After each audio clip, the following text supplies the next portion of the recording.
بسم اللہ الرحمن الرحیم۔ تو بہرحال کہ ہم نے ابھی جو حدیث پڑھی، باب اذا قال عند قوم شیئا ثم خرج فقال بخلافه، یعنی اس چیز کے بیان میں کہ جب کوئی شخص کسی قوم کے پاس کچھ کہے پھر وہاں سے نکل کر کچھ اور کہے تو یہ نفاق ہے اور اس کی بڑی مذمت آئی ہے قرآن حدیث میں۔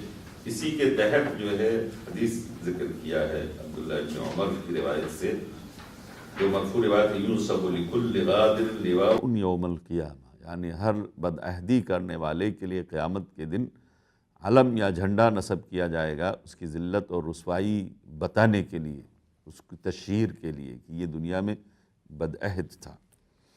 اسی کے تعلق سے انہوں نے ذکر کیا ہے کہ اب یزید ابن معاویہ سے جب لوگوں نے بیعت توڑی تو اس وقت عبداللہ ابن عمر بہت زیادہ ناراض ہوئے اور انہوں نے بہت خطرے کا احساس بھی کیا کہ اب جو ہے اس غدر کا جو ہے نتیجہ بہت برا ہونے والا ہے۔ چنانچہ اپنے خادموں کو، اپنی اولاد کو اکٹھا کیا اور اس کے بعد یہ بیان کیا جو ہے کہ جب یعنی کوئی آدمی اللہ اور اللہ کے رسول کی بیعت پر کسی شخص سے بیعت کرے پھر اس کے لیے جنگ اور قتال کی نوبت آ جائے، یعنی چیلنج کر دے اس کو جنگ کا، تو یہ چیز جو ہے وہ میں سمجھتا ہوں کہ یہ بہت بری چیز ہے، اور میں اس پر یعنی اللہ کے یہاں یا اللہ کے واسطے یعنی کہہ رہے تھے کہ میں اس سے یعنی چیلنج کرتا ہوں، کوئی آدمی آ کر کے چاہے تو مناظرہ اور بحث کر لے، میں اس سلسلے میں جو ہے فیصلہ کن یعنی موقف رکھتا ہوں، سمجھ گئے؟ تو یعنی بہت زیادہ ان کو علمی طور پر اور ایمانی طور پر ان کو بڑا اطمینان تھا اپنے موقف پر کہ ہمیں جو ہے یزید کی بیعت نہیں توڑنی چاہیے، اور یہ بہت بڑا فتنہ ہے اور بہت بڑی غلطی بھی ہے دینی یعنی شرعی اعتبار سے۔ اسی کے دفاع میں رہے اپنے موقف کے۔ یہ پہلی حدیث تھی جس کا مفہوم ہے یہ، اور دوسری حدیثوں میں آتا ہے کہ امیر معاویہ رضی اللہ تعالیٰ عنہ جب زندہ تھے اسی وقت یزید کو اپنا ولی عہد بنائے۔ یزید کی ولی عہدی کے لیے عبداللہ ابن عمر کو خط لکھا کہ آپ بیعت کر لیجئے، تو انہوں نے انکار کر دیا۔ اس وقت انہوں نے انکار کیا، کہا کہ میں ایک وقت میں دو امیر سے بیعت نہیں کر سکتا، آپ امیر ہو پھر آپ اپنے بیٹے کے لیے بھی اس کی امارت کے لیے بیعت لینا چاہتے ہو، تو وہ بھی ان کے پاس حدیث تھی کہ ایک وقت میں دو امیر سے بیعت نہیں ہونی چاہیے، تو اس لیے انہوں نے اس کا انکار کر دیا۔ پھر جب امیر معاویہ کا انتقال ہو گیا اور امیر معاویہ کے بعد یزید امیر بن گئے، انہی کے بنانے سے اور دوسرے لوگوں کے ان کے آس پاس جو لوگ تھے اس کی بیعت کے بعد، تو پھر انہوں نے یزید بن معاویہ کی بیعت کو قبول کر لیا، یعنی اس کی امارت کو قبول کر لیا، مطلب تو گویا اس سے بیعت ہو گئے۔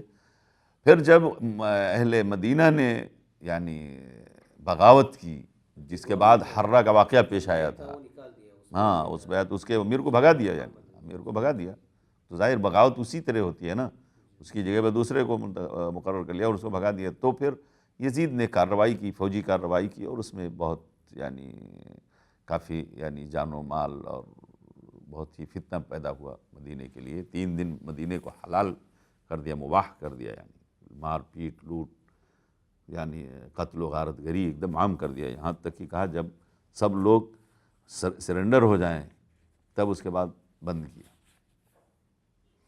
تو یہ بہت یزید نے کروایا، یزید کے زمانے میں ہوا تھا جی، واقعہ حرہ یزید کے بارے میں زمانے میں ہوا تھا، اس کو واقعۃ الحرہ کہا جاتا ہے۔ ہاں شام سے یزید نے لشکر بھیجا، اور جو لوگ یہاں اس کے حامی تھے وہ لوگ بھی اس کے ساتھ ہو گئے جو مؤید تھے۔ اصل کیا ہے کہ جب سیاسی خلفشار شروع ہوا تو اس میں قبائلی عصبیت بھی ابھر کے آ گئی، سمجھ گیا؟ قبائلی عصبیت بھی ابھر کے آ گئی، تو اس میں جو اہل علم تھے، اہل بصیرت تھے، وہ لوگ تو اس چیز کو پسند نہیں کرتے، جیسے عبداللہ ابن عمر ہیں، وہ بنو امیہ کے نہیں ہیں، لیکن قبائلی عصبیت کو وہ پسند نہیں کرتے تھے، وہ دینی نقطۂ نظر سے اپنا موقف اختیار کرتے تھے، ایسے بہت تھوڑے لوگ تھے۔ عوام تو کیا ہوتی ہے، عوام جو ہے وہ جذباتی ہوتی ہے، تو جب ان کا کوئی آدمی اٹھ کے کھڑا ہوگا کہ میری حمایت میں آؤ تو سیدھے چلے جائیں گے، وہ تھوڑی دیکھنے جائیں گے دینی اعتبار سے، بصیرت یعنی علمی اعتبار سے کون سی حق پر ہے کون باطل پہ ہے۔ تو اس لیے جو ہے اس میں قبائلی عصبیت بھی بہت زیادہ عوام کو بھڑکانے میں کام کر رہی تھی، اس لیے بنو امیہ کے جو حامی تھے، جو مؤیدین تھے، جو ان کے فروع تھے، وہ قبیلے کے جو شاخیں تھیں وہ سب ان کے ساتھ چلے گئی، اور بڑا قبیلہ تھا، یعنی بنو امیہ کا قبیلہ بہت بڑا تھا، اور زمانے جاہلیت میں بھی بڑے فوجی یعنی طاقتور تھے، جنگجو تھے۔ تو ہوا یہ، تو عبداللہ ابن عمر نے گویا کہا کہ نہیں کرو ایسا، منع کیا، اور واقعی اس کے خطرناک نتائج سے آگاہ کیا، اور ویسے ہی ہوا۔ دوسری حدیث اس سلسلے میں جو پڑھی گئی ہے ابو المنہال وہ کہتے ہیں کہ لما کان ابن زیاد و مروان بالشام، جب ابن زیاد اور مروان یہ دونوں شام میں تھے، تو مروان تو امیر کی حیثیت سے تھے، حاکم کی حیثیت سے، ابن زیاد جو ہے اس کا والی تھا، گورنر تھا۔ تو یہ جو ہے اسی دوران، یعنی میں نے ذکر کیا نا مختصر کہ جب یزید کا انتقال ہو گیا، اس کے بعد یزید کے بعد اس کے بیٹے کو ولی عہد یا امیر بنایا، منتخب کیا گیا، تو وہ بھی 2-3 مہینے کے بعد انتقال کر گیا، یعنی اس بیچ میں کمزوری ظاہر ہو گئی، اور کوئی مرکزیت نہیں رہے گی، کوئی یعنی طاقتور حکمراں نہیں رہ گیا، تو جگہ جگہ سے بغاوتیں شروع ہو گئیں۔ پہلے سے لوگ ناراض تھے، یزید کی بیعت ہی سے ناراض تھے لوگ، اور حضرت حسین کی شہادت بھی پیش آ گئی اسی دور میں، تو وہ بھی ناراضگی کا سبب بنی، تو سیاسی خلفشار کافی تھا۔ تو اس کے بعد جو ہے جب مروان سے بیعت لی گئی تو مروان نے دیکھا کہ حالات میرے قابو میں نہیں آئیں گے، تو وہ خود ڈر گیا، اور علامہ ابن حجر دوسرے یعنی مورخین نے لکھا ہے کہ مروان نے ارادہ کیا کہ جا کر کے مکے میں عبداللہ ابن زبیر سے بیعت کر لیں، کیونکہ ان کی مقبولیت بہت زیادہ ہو گئی، اور ان کے پیچھے ان کی شعبیت جو ہے یعنی عوام میں ان کی مقبولیت اتنی بڑھ گئی کہ وہ ہر جگہ لوگ ان سے بیعت ہونے لگے، اکثر اس یعنی علاقے جو تھے وہ سب ان کے وہ ہو گئے، زیر نگی ہو گئے۔ تو عبداللہ ابن زبیر نے اس نے جو ہے مروان نے سوچا کہ کیا فائدہ اتنا خون خرابہ ہوگا، چل کے بیعت کر لیتے ہیں، اور انہیں لیکن بنو امیہ کے کچھ لوگ تھے جو اردن میں تھے، ان لوگوں نے اس کو کہا نہیں، تم اپنی یہ رائے بدل دو، ہم دوبارہ مضبوط کریں گے تمہاری حکومت، ہاں آپ کے ساتھ ہیں، اور پھر جو ہے دوبارہ پھر تصادم شروع ہو گیا، سمجھ گئے، پھر بنو امیہ اور اب مقابلے میں عبداللہ بن زبیر، تو اس نے مروان نے جگہ جگہ جو ہے بہت سخت گیر قسم کے گورنروں کو متعین کیا، مقرر کیا، اور پھر فوجی کارروائی شروع کر دی۔ تو اسی میں سے حجاج ابن یوسف تھا جو بہت سخت گیر انسان تھا، ظالم بھی تھا، اس کو کوفے میں وہ کیا، تو وہ جو ہے کوفہ بصرہ دونوں پھر بعد میں لے لیا اپنی گورنری میں، اور پھر اس کے بعد جو ہے حجاز کی بھی گورنری اس کو دے دی کہ یہاں کی بھی فتنہ ختم کرو۔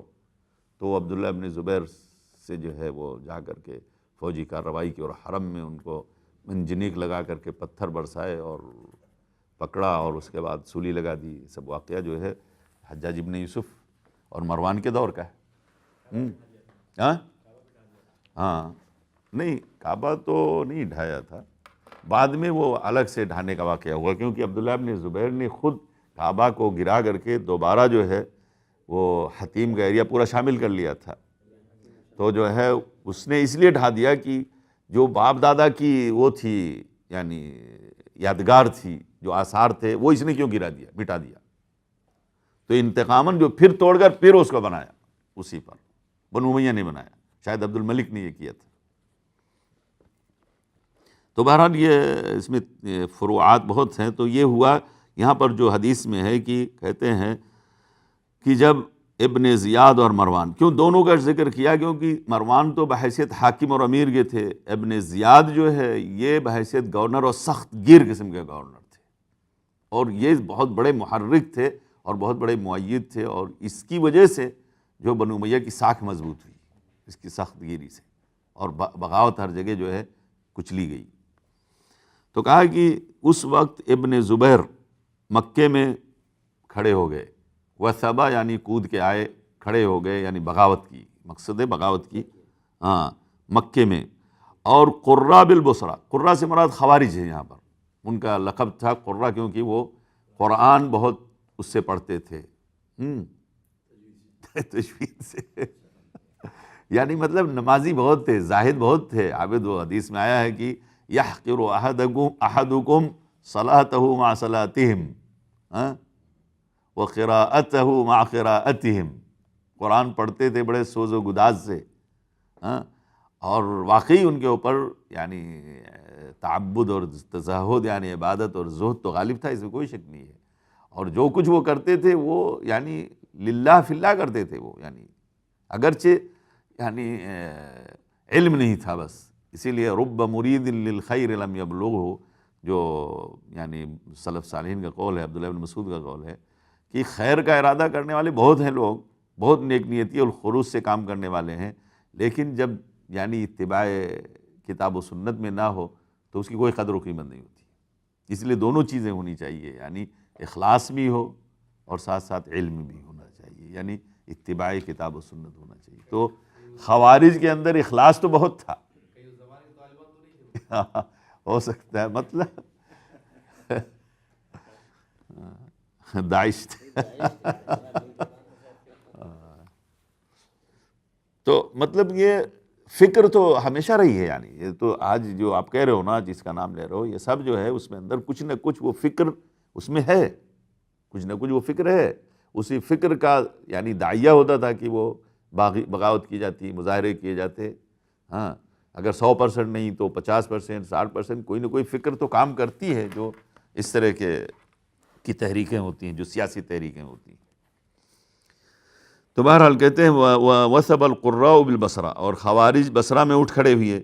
فَانْطَلَقْتُ مَعَ أَبِي إِلَىٰ أَبِي بَرْزَةَ الْأَسْلَمِيِّ، پھر کہتے ہیں کہ میں اپنے باپ کے ساتھ، ابو المنہال یہ کہتے ہیں اپنے باپ کے ساتھ جو ہے ابو برزہ اسلمی کے پاس گئے.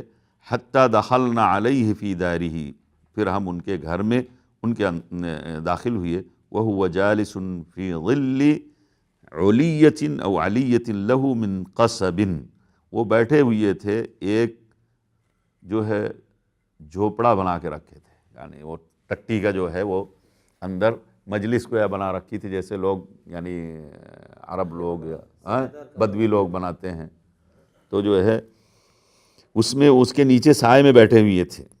قصب یعنی بانس کی یا کوئی بھی لکڑی کے جو ہے وہ ہوتے ہیں.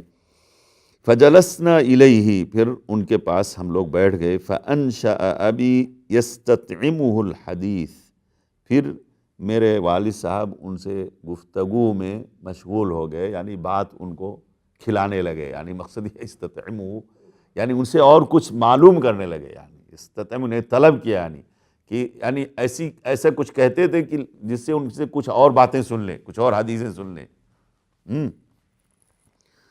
تو استطعمہ الحدیث فقال یا ابا برزہ، یعنی یہاں طلب ہے، یستطعمہ الحدیث یعنی ان سے طلب کرتے کہ اور کچھ حدیثیں سنائیے، اور حدیثیں سنائیے، یعنی ترغیب دلاتے حدیث بیان کرنے پر. مقصد یہ ہے کہ ترغیب دلاتے رہے حدیث بیان کرنے پر. استطعمہ الحدیث. فقال یا ابا برزہ، پھر انہوں نے کہا کہ اے ابو برزہ، الا تری ما وقع فیہ الناس، کیا آپ دیکھ، یعنی ان کے والد نے کہا کہ اے ابو برزہ کیا آپ دیکھتے نہیں ہیں لوگ کس صورتحال سے دوچار ہیں، کس یعنی ماحول میں جا چکے ہیں.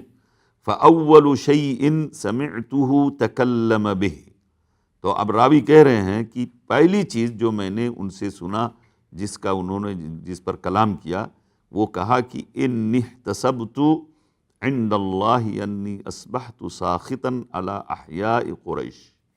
دیکھو اپنی ناراضگی کو بھی احتساب کہہ رہے ہیں. کہتے ہیں میں نے پہلی چیز جو اللہ کے نزدیک جس کا احتساب کر رہا ہوں کہ میں قریش کے قبائل پر ناراض ہوں، میں ناراض ہوں قبائل قریش پر، اور اپنی ناراضگی کو اللہ کے یہاں جو ہے یعنی اجر کا ثواب کا ذریعہ سمجھتا ہوں. انکم یا معاشر العرب، پھر انہوں نے کہا ابو برزہ نے کہ اے عرب کے لوگو، کنتم علی الحال الذی علمتم، تم جس حال میں تھے اس کو تم جانتے ہو.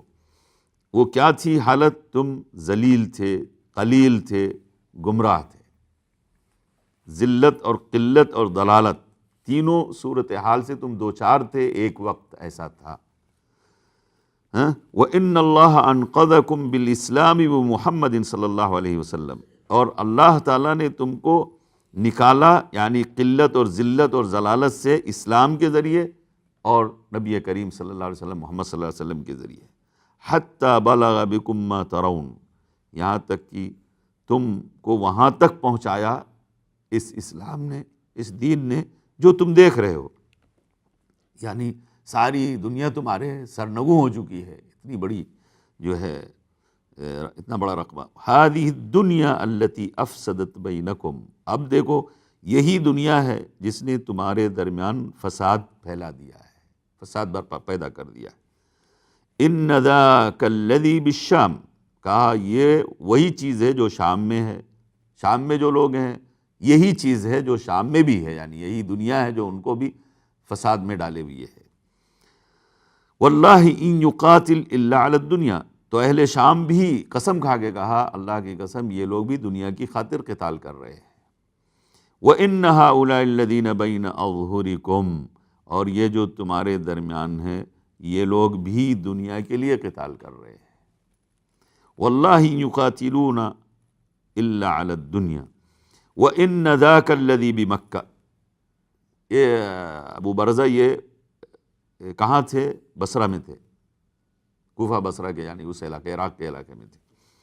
تو کہا وَإِنَّ ذَاكَ الَّذِي بِمَكَّةَ، اور وہ جو مکے میں ہے یعنی عبداللہ بن زبیر کی طرف اشارہ تھا، کہا وہ بھی دنیا کی خاطر قتال کر رہا ہے۔ یہ ان کا اپنا نقطہ نظر تھا، سمجھ گئے؟ اس لیے ہر آدمی اپنے اجتہاد میں آزاد ہے، اور اپنی اجتہاد کی حد تک انہوں نے یہ کہا، ماحول جیسا دیکھ اس سے یہ استنتاج کیا جائے کہ ساری لڑائی دنیا کی خاطر ہے، ساری لڑائی دنیا کی خاطر ہے، اور اس لیے بھی کہ یہ لڑائیاں جہاد نہیں ہیں، یہ لڑائیاں جہاد نہیں ہے۔ ہر آدمی اپنے سے مخالف گروپ کو باغی سمجھتا ہے، بغاوت کو فروغ کرنے کے لیے تو بغاوت ختم کر کے کیا چاہتا ہے؟ کرسی چاہتا ہے، سلطنت چاہتا ہے، تو یہ دنیا کی چیز ہے، حالانکہ اس میں دین بھی ہے۔ ایسا نہیں ہے کہ مطلب اب اگر مسلمانوں کو اپنے حال پہ چھوڑ دیا جائے، سب آپس میں قتل و خونریزی کرتے رہیں،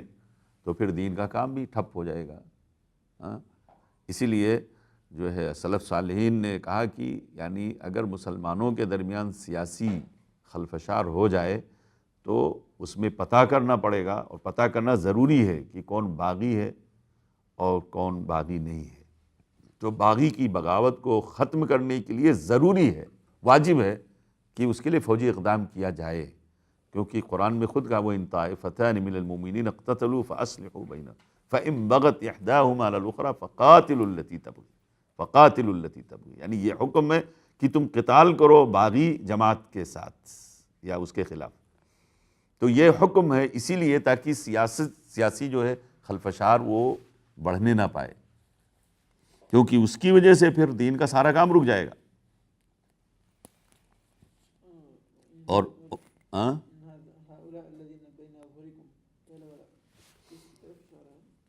میرے خیال سے کوفہ اور بصرہ کی طرف اشارہ ہے، یا یہ کہاں تھے ابو برزہ جو ہے؟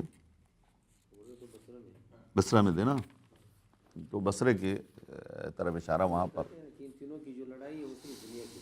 نہیں، وہ نہیں کہہ رہے ہیں، یعنی کہاں پر کہا، کس کی طرف اشارہ کیا تھا، یعنی مدینے والوں کی طرف اشارہ تھا یا کہ بصرہ والوں کی طرف اشارہ تھا؟ میرے خیال سے بصرے والوں کی طرف اشارہ تھا، اللہ عالم، کیونکہ مکہ اور مدینہ تو وہ تو عبداللہ بن زبیر کے تابع ہی تھا، حجاز پورا۔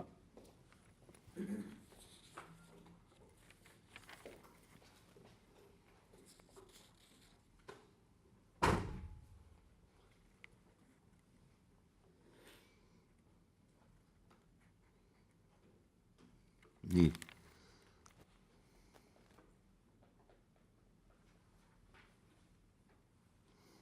وَإِنَّ هَؤُلَاءِ الَّذِينَ بَيْنَ أَظْهُرِكُمْ إِنَّ الَّذِينَ حَوْلَكُمْ الَّذِينَ يَظُنُّهُمْ قُرَّاؤُكُمْ، یہ وہی خوارج کی طرف اشارہ ہے، یہ بصرہ ہے، بصرہ کا ہے، بصرہ کا ہے، جی الَّذِي بَيْنَ أَظْهُرِكُمْ، یہ بصرہ کا کی طرف اشارہ ہے، کیونکہ اس میں دوسری روایت میں ہے کہ الذین بین اظہرکم قراؤکم، قراؤکم کا لفظ ہے، اور قراء یعنی مراد خوارج و بصرے میں تھے۔ تو بہرحال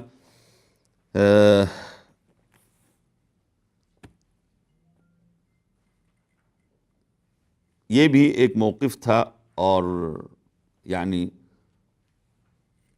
یہ صریح تھے اپنے موقف میں، یہ بھی عبداللہ ابن عمر کی طرح سے یہ بھی صریح تھے اپنے موقف میں۔ تو فتنوں میں انسان کو جو ہے اس طرح کے موقف یعنی اختیار، اور لوگوں کو یعنی اگر اس سے بھی کچھ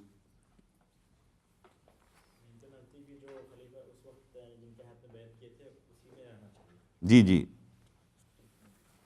ان کا بھی کہنے کا مقصد یہ ہے، لیکن بہرحال یعنی کہہ رہے تھے ان کی بھی لڑائی دنیا کے لیے ہے، ان کی بھی لڑائی، سب کی لڑائی دنیا کے لیے ہے، لیکن ہمیں کرنا کیا چاہیے؟ تو یعنی نکلنا نہیں چاہیے، آپس میں خانہ جنگی کی صورتحال پیدا نہیں کرنا چاہیے۔ ان کا موقف یہ تھا کہ خانہ جنگی نہیں ہونی چاہیے، اس لیے کہ دنیا کی خاطر۔ اس لیے اب جو ہے جو پہلے سے امیر ہے اس کی امارت کے خلاف جب آواز اٹھاؤ گے تو اس طرح کا ماحول پیدا ہونا ہی ہے، تو صبر کرنا چاہیے تھا۔ اگلی حدیث حذیفہ ابن الیمان کی ہے، کہتے ہیں ان المنافقین اليوم شر منهم على عہد النبی صلی اللہ علیہ وسلم كانوا یومئذ یسرون والیوم یجہرون۔ یہ بہت خطرناک، حذیفہ ابن الیمان کہتے ہیں منافقین، آج کے منافقین جو ہے ان منافقین سے برے ہیں جو اللہ کے رسول صلی اللہ علیہ وسلم کے زمانے میں تھے، کیونکہ اس زمانے کے منافقین تو در پردہ جو ہے بدعہدی کرتے تھے، اور آج کے منافقین کھلم کھلا بدعہدی کر رہے ہیں۔ گویا اس کو بھی ایک طرح سے نفاق سمجھتے تھے، یہ یعنی سیاسی اور سلوکی نفاق کہلاتا ہے۔ وہ اس زمانے میں جو منافقین تھے، ظاہر ہے وہ منافقین تو اعتقادی منافقین تھے، لیکن یہ بھی ایک طرح کا نفاق ہے کہ آدمی جو ہے حاکم سے بیعت کیا ہو اور پھر اس کے خلاف جو بغاوت ہو اس کا بھی ساتھ دے، تو یہ بھی ایک طرح کا نفاق ہے۔ اور اس میں کچھ لوگ صحیح میں منافق رہے ہوں گے جو اس چیز کو ہوا دیتے رہے ہوں گے، اور اب کھلم کھلا کیونکہ پشت پناہی ہے، جب مسلمان آگے ہیں تو اس کے پیچھے منافقین اسی صف میں، ویسے بھی نبی کریم صلی اللہ علیہ وسلم کے زمانے میں بھی منافقین جاتے تھے لیکن پیچھے کھسک آتے تھے۔ ہاں نہیں جنگوں میں بھی جاتے تھے، اور جب جہاں جان جوخم میں پڑتی تھی، پڑھنے کا اندیشہ ہوتا تو چلے آتے تھے، اور پھر جب مال غنیمت لے کے آتے تھے، قرآن میں اس کا تذکرہ کیا گیا نا، تو کہتے ہیں کاش کہ ہم ہوتے ساتھ میں تو آج مال غنیمت ملتا، جان بھی بچانا چاہتے، مال غنیمت بھی لینا چاہتے۔ اگلی حدیث وہ خود اسی حدیث کی ہے، کی تکرار ہے، مکرر ہے، جو ہے دوسری سند سے، انما كان النفاق على عهد النبي صلی اللہ علیہ وسلم فاما اليوم فانما هو الكفر بعد الايمان۔ یعنی اس زمانے میں تو نفاق تھا جو در پردہ تھا، آج تو کفر کی حیثیت کی شکل اختیار کر چکا ہے، یعنی ایک طرح کا کفر، یعنی ارتداد نہ ہو لیکن وہ کفر دون کفر، یعنی کفر دون کفر ہے، یعنی کبار معصیت یا معصیت کبائر میں سے۔ جی اس میں علامہ ابن حجر نے لکھا ہے کہ اس حدیث کی مطابقت جو ہے باب سے یہ ہے کہ یہ یعنی جو نفاق تھا اس کا مظاہرہ کرتے تھے اور ہتھیار لوگوں پر جو ہے وہ اٹھاتے تھے، اس کے خلاف ہے، کیونکہ من قال خلاف ما اظہر، تو کہا یہ اس کے خلاف تھا جو یعنی بیعت کے ذریعے اطاعت کا عہد کیا تھا، بیعت کر کے امیر سے اطاعت کا عہد کیا اور پھر جا کر کے اس کے خلاف بغاوت کرنا، تو یہ اس کے خلاف ہے۔ اسی عنوان کے تحت جو ہے ساری حدیثیں موجود ہیں۔ قال حدثنا اسماعيل قال حدثني مالك عن ابي الزناد عن الاعرج عن ابي هريره عن النبي صلى الله عليه وسلم قال لا تقوم الساعه حتى يمر الرجل بقبر الرجل فيقول يا ليتني مكانه۔ جی یہ بھی بہت یعنی شدید قسم کے فتنے کی پیشین گوئی ہے، شدید قسم کے فتنے کی لا تقوم الساعۃ، قیامت قائم نہیں ہوگی یہاں تک کہ جو ہے یغبط اہل القبور، یعنی جو زندہ ہے وہ قبر والوں مردوں سے رشک کرے گا، یعنی کاش میں یہاں ہوتا تمہاری جگہ پہ آج، یعنی یہ یعنی موت کی تمنا اور موت کی خواہش اس کو ہوگی، یعنی کہ تم آرام سے سو رہے ہو مٹی کے نیچے اور ہم تکلیف میں ہیں، تو کاش کہ میں تمہاری جگہ پہ ہوتا، یہ بولتے غبطہ یعنی۔ اس کے تحت حدیث ذکر کی ابو ہریرہ رضی اللہ تعالیٰ عنہ سے کہ نبی کریم صلی اللہ علیہ وسلم نے فرمایا لا تقوم الساعة حتى يمر الرجل بقبر الرجل فيقول یا لیتنی مکانہ، کوئی آدمی گزرے گا کسی آدمی کی قبر سے تو کہے گا کاش کی میں اس کی جگہ پہ ہوتا۔ اور رجل کا ذکر کیا ہے، اس سے مراد یعنی ضروری نہیں کہ مرد ہی ہو، کوئی بھی انسان مراد ہے کا عکس، یعنی قرآن اور حدیث میں عام طور سے احکام کے تذکرے میں یا اس طرح کے مسائل میں مذکر یعنی رجل کا لفظ آتا ہے اور مراد ہوتے ہیں بنی نوع انسان، بنی نوع انسان۔ باب تغيير الزمان حتى يعبد الاوثان. قال حدثنا ابو اليمان قال اخبرنا شعيب عن الزهري قال قال سعيد بن المسيب قال اخبرني ابو هريره رضي الله عنه ان رسول الله صلى الله عليه وسلم قال لا تقوم الساعه حتى تضطرب اليات نساء دوس على ذي الخلصه وذو الخلصه طاغيه دوس التي كانوا يعبدون في الجاهليه. قال حدثنا عبد العزيز بن عبد الله قال حدثني سليمان عن ثور عن ابي الغيث عن ابي هريره رضي الله تعالى عنه ان رسول الله صلى الله عليه وسلم قال لا تقوم الساعه حتى يخرج رجل من قحطان يسوق الناس بعصاه. جی بس دوسری ہے تغیر الزمان، یہ پہلی حدیث جو ہم لوگوں نے پڑھی ہے اس میں یہ حالات جو ہے قیامت سے پہلے پیدا ہونے والے ہیں، جو اور ہو سکتا ہے پیدا ہو چکے ہوں دنیا کے کسی خطے میں یا پیدا ہو رہے ہوں، اور آئندہ بھی ایسے حالات ہو سکتا ہے پیدا ہوں، تو جہاں پر بہت زیادہ خانہ جنگی کی صورتحال پیدا ہو جاتی وہاں پر آدمی جینا پسند نہیں کرتا ہے۔ جب ہر طرف سے خوف و ہراس اور یعنی عزت آبرو سب انسان کی خطرے میں پڑی ہو تو اس وقت وہی سوچتا ہے، اس لیے بہت سارے لوگ خودکشی کر لیتے ہیں ایسی صورتحال سے، یعنی اوب کر کے اور تنگ آ کر کے۔ تو یہ بھی یعنی فتنے کی بہت شدید یعنی قسم ہے۔ دوسری حدیث جو ہے تغییر الزمان حتی تعبد الاوثان، یعنی یہ کہ ایسا بھی فتنہ ہوگا کہ لوگ ارتداد کا شکار ہو جائیں گے اور جو ہے بت پرستی پھر واپس مسلمانوں میں آئے گی، یہاں مقصود ہے مسلمانوں کے اندر۔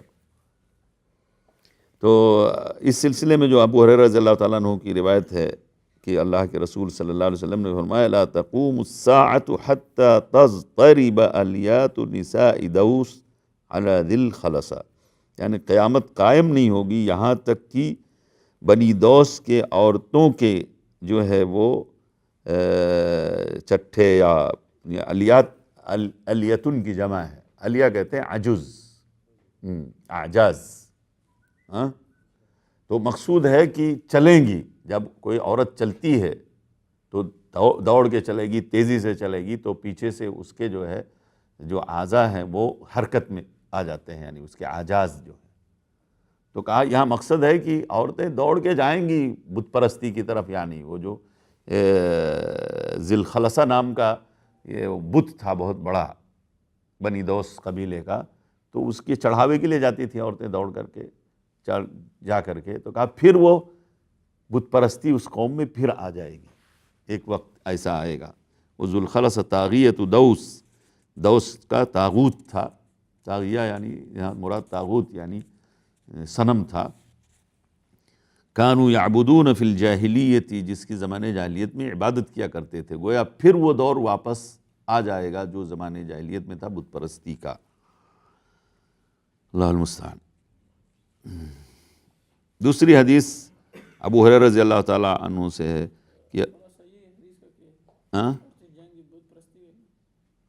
تو عورتیں ہی تو ناقص العقل ہوتی ہیں ہمارے ہاں، جو ہندوستان میں آپ دیکھو گے تو مندروں میں عبادت خانوں میں سب سے زیادہ یعنی عبادت کرنے میں آگے جو ہوتی ہیں وہ عورتیں ہی ہوتی ہیں، سارے میلے لگتے ہیں عورتوں سے،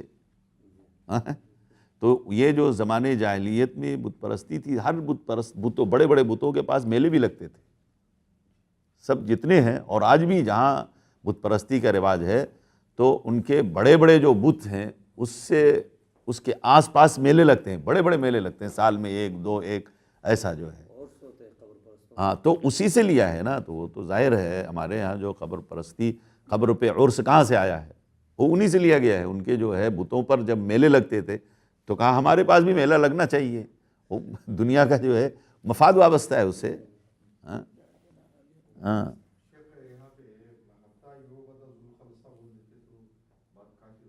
ہاں ہاں، سختی کے ساتھ الفاظ اس لیے کیا ہے کہ عورتیں اس معاملے میں زیادہ آگے رہتی ہیں، سمجھ گئے؟ عورتیں زیادہ آگے ہوتی ہیں کیونکہ عورتوں میں علم کی کمی ہوتی ہے، عورتیں جذباتی ہوتی ہیں، عورتیں فتنے کی خود فتنہ ہوتی ہے عورت۔ اس لیے آج بھی دیکھو، میں نے اسی لیے کہا کہ دیکھو جہاں پر یہ صورتحال ہے، آپ دیکھیں یعنی جہاں بت پرستی ہے یا جہاں قبر پرستی ہے، وہاں پر سب سے زیادہ میلے اور جھمیلے کس کی وجہ سے ہوتے ہیں؟ عورتوں کی وجہ سے ہوتے ہیں، اور ساری بے حیائیاں عورتوں کو استعمال کی جاتی ہیں کرنے کے لیے۔ وہاں پر قوالیاں اور مجرے اور ڈانس جو ہوتے ہیں وہ کس کی ہوتے ہیں؟ مردوں کے تھوڑے ہوتے ہیں۔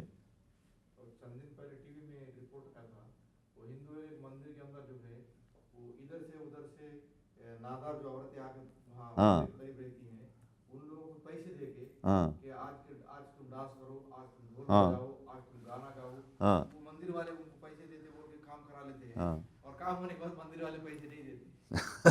تو اس میں تسترب الیات النساء نہیں ہوتا تھا؟ اب اس کی وجہ سے تو اس کی تو پوری ترجمانی وہاں ہے۔ جب عورت ڈانس کرے گی اس کے پاس تو اس کے الیات جو ہے وہ مضطرب ہوں گے کہ نہیں ہوں گے؟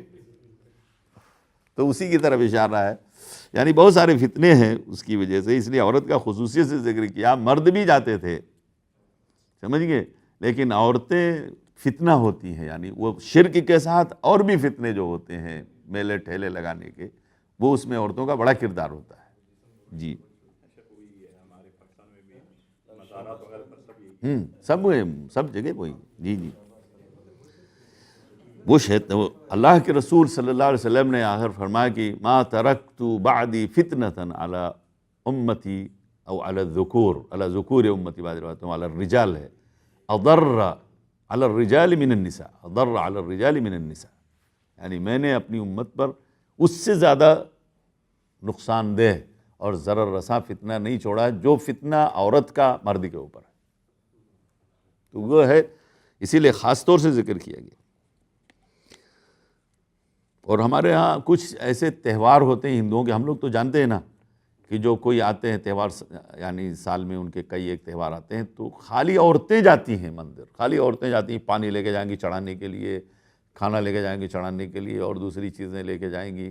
ہاں، اور بارش نہیں ہوئی تو عورتوں سے جو ہے وہ ہل چلوایا جاتا ہے ننگے ہو کر کے۔ ہاں، وہ ان کے ہاں کوئی دیوتا ہے وہ ناراض ہو جاتا ہے تو بارش نہیں برساتا ہے، تو کہتی ہیں، تو عورتوں سے کہتی ہیں کہ جا کر کے، ان کے مرد یعنی کہتے ہیں جا کر کے فلاں دیوتا کو خوش کرنے کے لیے جا کے جو ہے ننگے ایک دم مادر زاد ننگے ہو کر کے، ہاں، جا کر کے ہل چلاؤ۔ تو وہ بھی بیل وہ نہیں لے کے جاتی، ہل لے کے جائیں گی تو اسی میں سے کوئی بیل بنے گی، اسی میں سے کوئی ارواحہ بنے گا پیچھے سے، وہ یعنی ایک تمثیل کرتی ہیں، صرف ڈرامہ کرتی ہیں، اور وہ سمجھتی ہیں کہ ہم نے خوش کر دیا اپنے دیوتا کو، اب بارش ہوگی۔ ہاں ہاں، بارش کے لیے، وہ تو خیر چھوڑو، وہ تو اوہام خرافات، لیکن یہ تو اعتقاد ہے نا۔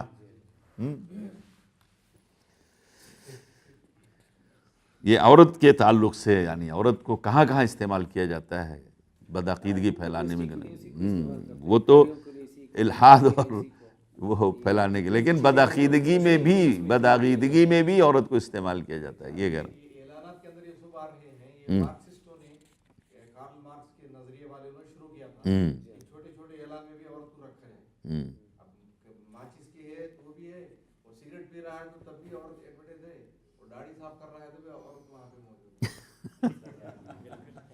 فرنیچر بیچ رہے ہیں تو وہاں بھی عورت وہ پسند کرے گی تو وہ بزنس پسند آئے گا۔ موبائل والوں کو دیکھو. چلیے آگے چلیے. ہاں تو لا تقوم الساعۃ دوسری حدیث میں ہے کہ قیامت قائم نہیں ہوگی یہاں تک کہ ایک آدمی قحطان قبیلے کا وہ نکلے گا اور یسوق الناس بعصاہ اور وہ لوگوں کو یعنی ہکائے گا ہانکے گا اپنے ڈنڈے سے، یعنی مطلب حکومت کرے گا ان کے اوپر، حاکم ہوگا، سخت گیر حاکم ہوگا. یہ کون ہوگا، کہاں ہوگا، اس سلسلے میں بہت سارے اقوال ہیں، لیکن اکثر لوگوں نے کہا یہ یمن کا ہوگا، کیونکہ قحطان قبیلہ جو ہے وہ یمن میں پایا جاتا ہے، اور بعض روایتوں میں اس کے نام کا تذکرہ ہے، لیکن اکثر جو ہے یہ روایتیں متکلم فی ہیں. اس میں کسی نے لکھا شعیب ابن صالح نام کا ہوگا، یعنی مسلمان ہوگا. ہاں مسلم، ساری چیزیں، سارے فتنے کا تعلق جو ہے مسلمانوں سے اور اسلام سے ہے. یہ علی ثانی بھی ایسی چالی چلاتا تھا. علی ثانی سے سارا یہ فساد نہیں پھیلایا. ہاں علی بن عبداللہ. بعد کی مناسبت فتنوں کا تذکرہ ہے، یعنی تغیر الزمان، یعنی زمانہ بدلے گا تو اسی بدلاؤ میں ایسا بھی ہوگا کہ سخت گیر ظالم قسم کے حکمراں جو ہے وہ پیدا ہوں گے اسی میں. وحاصل مطابقہ لصدر الترجمہ ہوا تغیر الزمان، یعنی اس کی مطابقت جو ہے شعیب بن صالح نام ذکر کیا ہے یہاں پر بعض لوگوں نے. باب خروج النار. وقال انس قال النبي صلى الله عليه وسلم اول اشراط الساعه نار تحشر الناس من المشرق الى المغرب. قال حدثنا ابو اليمان قال اخبرنا شعيب عن الزهري قال سعيد بن المسيب اخبرني ابو هريره ان رسول الله صلى الله عليه وسلم قال بعض لوگوں نے کہا جہجاہ ہے اس سے مراد.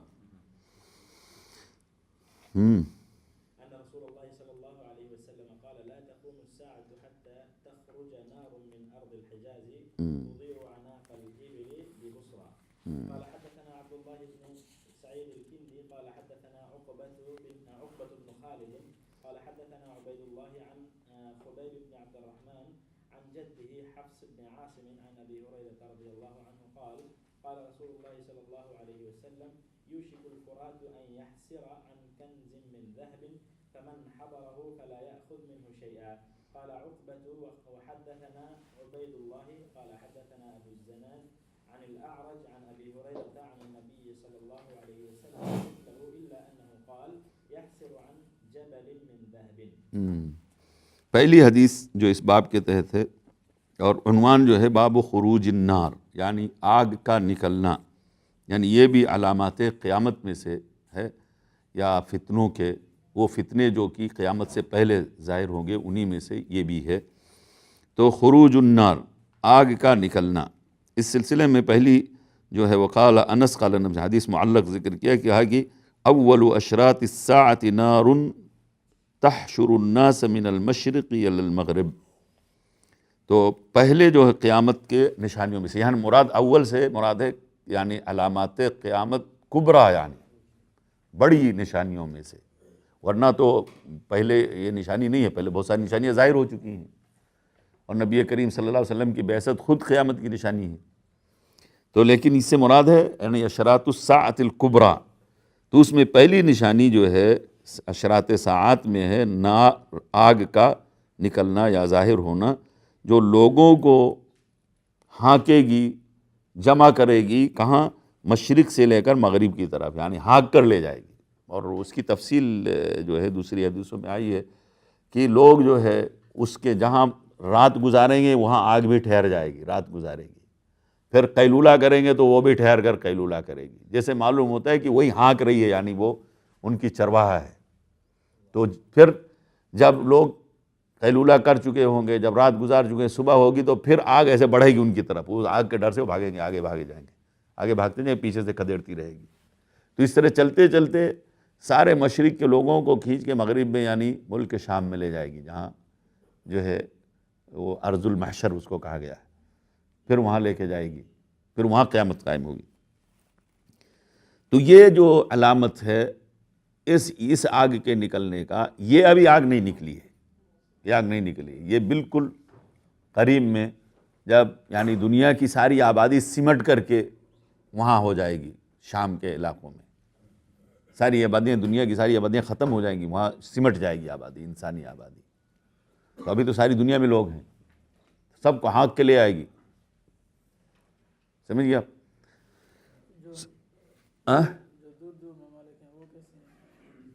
وہ اکثر آبادیاں ختم ہو جائیں گی. اس کا مطلب ہے اکثر آبادیاں ختم ہو جائیں گی جو یعنی اہل مشرق، اس کا حدیث میں تذکر کہ مشرق سے لوگوں کو ہانک کر لائے گی مغرب کی طرف. ہاں، مشرق جزیرۃ العرب ہے. اس لیے بعض لوگوں نے کہا کہ قیامت کے قریب دنیا کی آبادی تقریباً اکثر ختم ہو چکی ہوگی. تو ابھی بڑھ رہی ہے نا، جب قیامت قریب ہوگی، جب قیامت قریب ہوگی.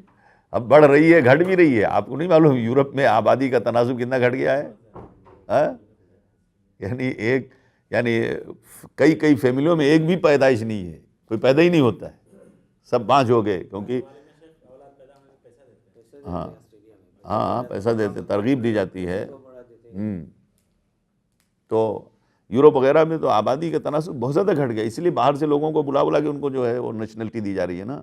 کینیڈا میں، آسٹریلیا میں اور یورپ کے اکثر ممالک میں سب یہی مسلمان اور عرب ممالک اور اسلامی ممالک سے لوگ جو ہے بھاگ کے جا رہے ہیں وہاں ہجرت کر کے.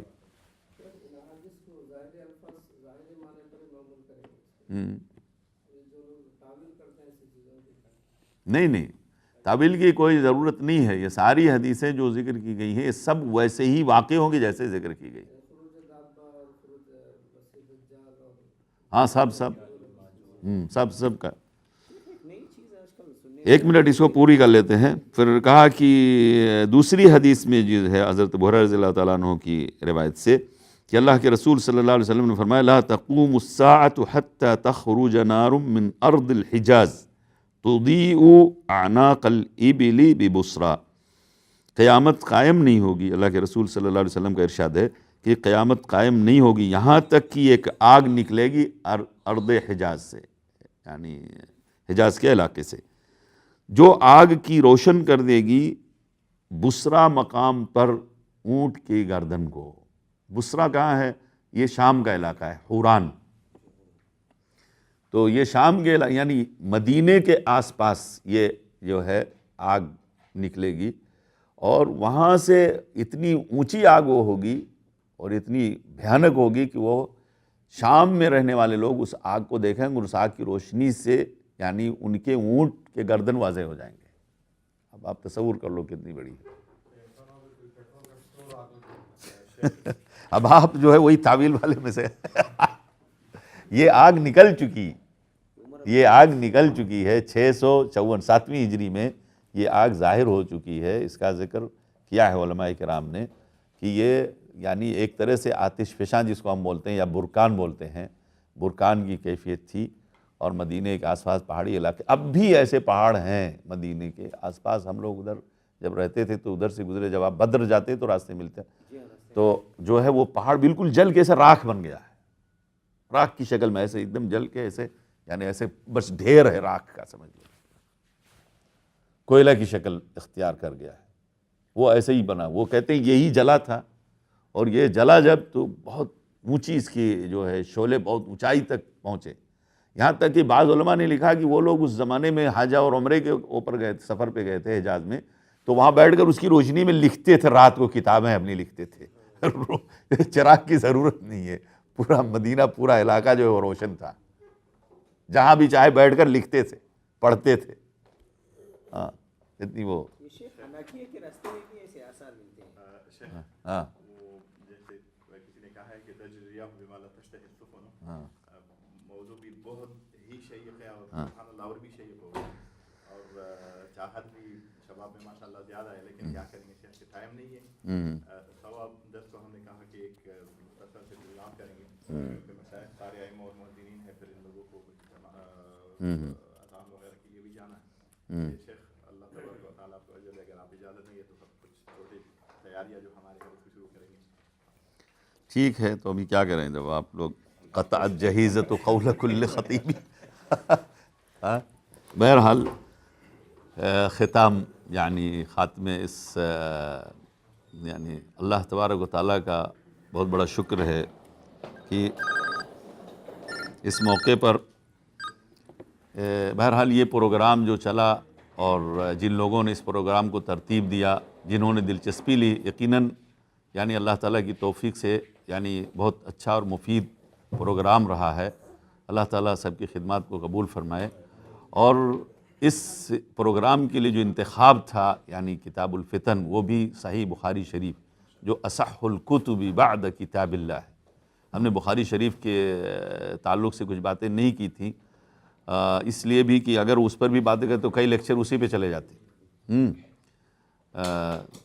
تو یہ بہت بڑا شرف ہے ہمارے لیے، آپ کے لیے۔ اللہ تعالیٰ یعنی آپ کے اور ہمارے اور سب جن لوگوں نے بھی اس خدمت کو انجام دیا، خدمت انجام دینے میں جو بھی جد و جہد کی، جو بھی دلچسپی لی، اللہ تعالیٰ سب کی خدمات کو قبول فرمائے۔ اور اللہ تعالیٰ نے جو کچھ ہمیں اس مختصر سے وقت میں سیکھنے کا، جاننے کا، پڑھنے کا، پڑھانے کا موقع عنایت فرمایا، اللہ تعالیٰ اس کے مطابق ہمیں اس علم کے مطابق ہمیں عمل کی بھی توفیق عطا فرمائے۔ اور اللہ تعالیٰ ہمیں دنیا کے ان تمام فتنوں سے محفوظ رکھے جو ہمارے ایمان اور ہمارے دین اور ہمارے یعنی اس کے لیے یعنی خطرہ بن سکتے ہوں۔ اللہ تعالیٰ ہم سب کو امن و عافیت میں رکھے اور ہمیں مزید علم حاصل کرنے کی توفیق عطا فرمائے اور لوگوں تک اس علم کو پہنچانے کی بھی ہمیں توفیق دے۔ آمین وآخر دعوانا الحمدللہ رب العالمین۔ اگر کوئی کوتاہی غلطی ہوئی ہوگی تو معاف کیجیے گا اور اپنی دعاؤں میں یاد رکھیے گا۔ ہاں انشاءاللہ اللہ تعالیٰ سب کو معاف کرے۔ کوئی بات نہیں، وہ تو ادارے کا حق ہے، ہمارا حق نہیں۔